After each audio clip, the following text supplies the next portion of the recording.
Dis-moi, tu trouves pas ça bizarre qu'après une séparation ou un divorce, ton feed Instagram, il t'envoie des posts de conseils de couple? T'sais, avec des conseils de ne t'oublie pas, laisse-les partir, elle ne te mérite pas. Puis de l'autre côté, t'as aussi comment reconquérir son ex, comment créer une nouvelle relation avec la même personne. L'amour, faut s'y accrocher, aimer, ça fait souffrir. Mais jamais tu tombes sur une vidéo qui t'explique comment anticiper et gérer ton patrimoine en cas de séparation. Enfin, jusqu'à aujourd'hui. Bon, déjà que tu sois en couple, pacsé, marié ou en union libre, le jour où tu te sépares, c'est souvent la galère, parce que tu vas devoir trancher une question très simple.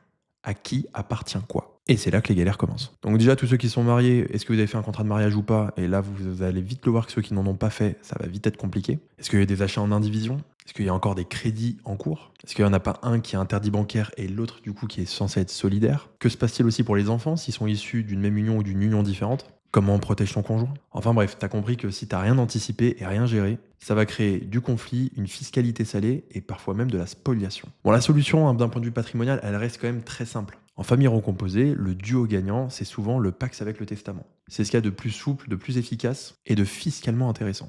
Et le Pacs avec le testament, par défaut, le Pacs, c'est un régime séparatiste. Donc évidemment, le mariage en séparation de biens, c'est aussi une autre option. Ça va permettre de protéger ton couple tout en préservant tes enfants. Mais après, tout ça, c'est qu'une grande solution. Il faut aussi rentrer dans le détail, organiser les clauses bénéficiaires, d'autres clauses dans le contrat qu'il pourrait y avoir par rapport à certains biens du patrimoine, les assurances emprunteurs, bref, tout ce qui constitue ton patrimoine. Alors oui, une séparation, c'est souvent très douloureux. Mais si en plus t'as protégé ni ton patrimoine ni tes proches, là t'as la double peine. Donc si t'as besoin d'un œil neutre et pro pour sécuriser tout ça, t'as tous les liens en description de mon profil.